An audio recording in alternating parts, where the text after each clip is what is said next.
Beef കൊണ്ടുള്ള ഒരു കിഡിലൻ ഐറ്റാണ് കേട്ടോ ഇന്ന് ചെയ്യുന്നത്. അപ്പം, ചപ്പാത്തി, പൊറോട്ട, നെയ്ച്ചോറ് അങ്ങനെ എല്ലാത്തിൻ്റെ കൂടെയും കോമ്പിനേഷൻ ആയിട്ടുള്ള നല്ല അടിപൊളിയായിട്ടുള്ള ഒരു റെസിപ്പിയാണ്. അപ്പോൾ നമുക്ക് എങ്ങനെയാണ് റെഡിയാക്കി എടുക്കുക എന്നുള്ളതൊന്ന് നോക്കാം. അപ്പോൾ ഇത് ഉണ്ടാക്കാൻ വേണ്ടിയിട്ട് ഞാനിവിടെ 1/2 കിലോഗ്രാം ബീഫാണ് കേട്ടോ എടുത്തിട്ടുള്ളത്. ബീഫ് ചെറുതായിട്ട് മുറിച്ച് നന്നായിട്ട് കഴുകി വൃത്തിയാക്കി എടുത്തതിന് ശേഷം വേവിക്കാൻ വേണ്ടിയിട്ട് കുക്കറിലേക്ക് ചേർത്ത് കൊടുക്കുന്നുണ്ട്.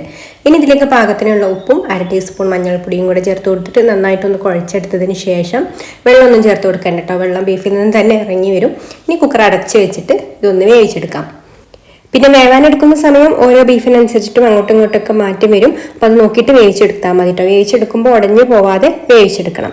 അപ്പോൾ ഞാൻ ബീഫ് വേവിച്ചെടുത്തത് ഈ ഒരു ബൗളിലേക്ക് മാറ്റിയിട്ടുണ്ട്. അതിൻ്റെ വെള്ളം, ബീഫിൽ കുറച്ച് വെള്ളം ഉണ്ടായിരുന്നു കേട്ടോ. അപ്പോൾ അത് അവിടെ സെപ്പറേറ്റ് മാറ്റി വെച്ചിട്ടുണ്ട്. അത് നമുക്ക് ആവശ്യമുണ്ട്.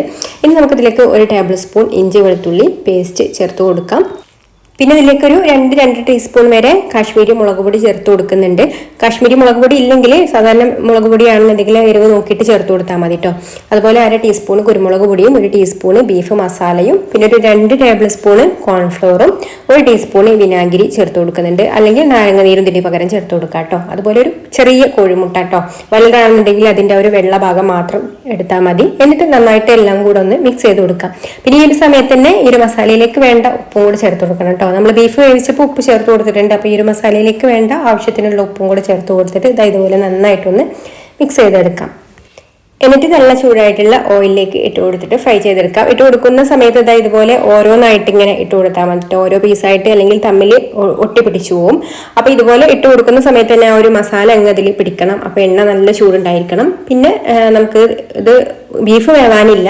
ഈ ഒരു മസാല ഒന്ന് പുറം ഭാഗത്തുള്ള ആ ഒരു മസാല ഒന്ന് വെന്ത് കിട്ടിയാൽ മതി, ഒന്നങ്ങ് മുരിഞ്ഞ് കിട്ടിയാൽ മതി. അപ്പോൾ അതുവരെ ഒന്ന് വേവിച്ചെടുത്താൽ മതി കേട്ടോ. അതായത് അതുവരെ ഒന്ന് പൊരിച്ചെടുത്താൽ മതി. ഞാനിവിടെ വെളിച്ചെണ്ണയാണ് ഉപയോഗിച്ചിട്ടുള്ളത്. വെളിച്ചെണ്ണയാണ് നല്ലത്. നിങ്ങൾക്ക് വേറെ ഏതെങ്കിലും ഓയിൽ, സൺഫ്ലവർ ഓയിലൊക്കെ എടുക്കണമെന്നുണ്ടെങ്കിൽ എടുക്കാം കേട്ടോ.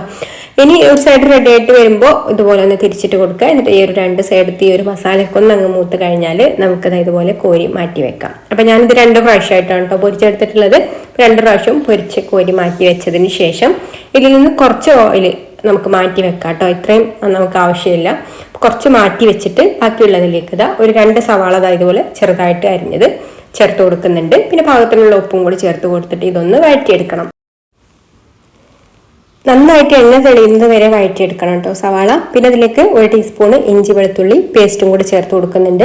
ഇഞ്ചി വെളുത്തുള്ളി അരിഞ്ഞിട്ട് നമുക്ക് ചേർത്ത് കൊടുക്കാം കേട്ടോ. അപ്പോൾ അത് കടിക്കാൻ ഇഷ്ടമില്ലാത്തവരാണെന്നുണ്ടെങ്കിൽ ഇതുപോലെ പേസ്റ്റ് ആക്കിയിട്ട് ചേർത്ത് കൊടുത്താൽ മതി. അങ്ങനെ ഇഞ്ചി വെളുത്തുള്ളി അരിഞ്ഞത് ചേർത്ത് കൊടുക്കുകയാണെന്നുണ്ടെങ്കിൽ അത് ആദ്യം തന്നെ ഇട്ടിട്ട് ഒന്ന് വഴറ്റിയെടുത്തതിന് ശേഷം പിന്നെ സവാള ഇട്ടിട്ട് വഴറ്റിയെടുത്താൽ മതി. അപ്പോൾ ഇതുപോലെ നന്നായിട്ട് വഴറ്റിയെടുക്കുക. പിന്നെ 2 വറ്റൽമുളകും കൂടെ ഒന്ന് മുറിച്ച് ചേർത്ത് കൊടുത്തിട്ടുണ്ട് കേട്ടോ. അപ്പോൾ നന്നായിട്ട് ഇതൊന്ന് വഴറ്റിയെടുത്തതിന് ശേഷം ഇനി നമുക്കിതിലേക്ക് 1/2 ടീസ്പൂൺ കാശ്മീരി മുളക് പൊടി ചേർത്ത് കൊടുക്കുന്നുണ്ട്. പിന്നെ 1 ടീസ്പൂൺ ബീഫ് മസാലയും 1 ടേബിൾ സ്പൂൺ ക്രഷ്ഡ് ചില്ലിയും ചേർത്ത് കൊടുത്തിട്ട് വഴറ്റിയെടുക്കാം. ഈ ഒരു മസാലയുടെ പച്ചമണം ഒന്ന് മാറി വരുന്നത് വരെ ഒന്ന് വഴറ്റിയെടുക്കണം കേട്ടോ. മസാലയ്ക്കൊന്ന് മൂത്ത് കഴിഞ്ഞതിന് ശേഷം ഇതിലേക്ക് ആവശ്യത്തിന് ടൊമാറ്റോ സോസ് ഒഴിച്ചു കൊടുക്കാം. ആ ടൊമാറ്റോ സോസ് ഒഴിച്ചെടുക്കുമ്പോൾ നമുക്ക് എത്രത്തോളമാണോ ആ ഒരു സോസിന്റെ ടേസ്റ്റ് ഇഷ്ടമുള്ളവർ അതിനനുസരിച്ചിട്ട് ചേർത്ത് കൊടുത്താൽ മതി കേട്ടോ. അപ്പം ഞാനിവിടെ ഒരു 1.5 ടേബിൾ സ്പൂണാണ് ഇതിലേക്ക് ചേർത്ത് കൊടുക്കുന്നത്. ചേർത്ത് കൊടുത്തിട്ട് ഒന്ന് മിക്സ് ചെയ്ത് കൊടുത്തതിന് ശേഷം പിന്നെ നമ്മൾ ബീഫ് വേവിച്ചതിൽ വെള്ളം ഉണ്ടായിരുന്നു, ആ ഒരു സ്റ്റോക്ക് അത് ഇതിലേക്ക് ഒഴിച്ചു കൊടുക്കാം. അപ്പോഴും നമുക്ക് ആ ഒരു കറക്റ്റ് അതിൻ്റെ ഒരു ടേസ്റ്റ് കിട്ടുള്ളൂ കേട്ടോ. ഈ ഒരു സ്റ്റോക്കിലാണല്ലോ ബീഫിൻ്റെ ആ ഒരു ടേസ്റ്റ് ഒക്കെ കിടക്കുന്നത്. അപ്പോൾ അതും കൂടെ ഒഴിച്ചു കൊടുത്തിട്ട് ഒന്ന് തിളപ്പിച്ചിട്ട് ഇതൊന്നങ്ങ് വറ്റിച്ചെടുക്കുക. കൂടുതൽ വെള്ളം ഉണ്ടെങ്കിൽ ഒന്നങ്ങ് വറ്റിച്ചെടുക്കുക. അതിനുശേഷം ഇതിലേക്ക് നമ്മൾ പൊരിച്ചെടുത്തിട്ടുള്ള ബീഫും കൂടെ ചേർത്തിട്ട് നന്നായിട്ടൊന്ന് മിക്സ് ചെയ്ത് കൊടുക്കുക. മിക്സ് ചെയ്ത് ആ ഒരു വെള്ളമൊക്കെ വറ്റി ഇതുപോലെ അങ്ങ് ഡ്രൈ ആക്കി എടുക്കണം കേട്ടോ. പിന്നെ അതിലേക്ക് ലാസ്റ്റ് കുറച്ച് കറിവേപ്പിലയും കൂടെ ചേർത്ത് കൊടുത്തിട്ടുണ്ട്. അപ്പോൾ ഇത്രയുള്ള നമ്മുടെ അടിപൊളിയായിട്ടുള്ള ബീഫ് കൊണ്ടാട്ടം റെഡി ആയിട്ടുണ്ട്. ഇഷ്ടമായിട്ടുണ്ടെങ്കിൽ ലൈക്ക് ചെയ്യാനും ഷെയർ ചെയ്യാനും ചാനലൊന്ന് സബ്സ്ക്രൈബ് ചെയ്യാനും ഫേസ്ബുക്കിലാണെന്നുണ്ടെങ്കിൽ പേജ് ഒന്ന് ഫോളോ ചെയ്ത് സപ്പോർട്ട് ചെയ്യാനും കൂടി മറക്കല്ലേ. പിന്നെ മറ്റൊരു നല്ല റെസിപ്പിയുമായിട്ട് അടുത്ത വീഡിയോയിൽ കാണാം. താങ്ക്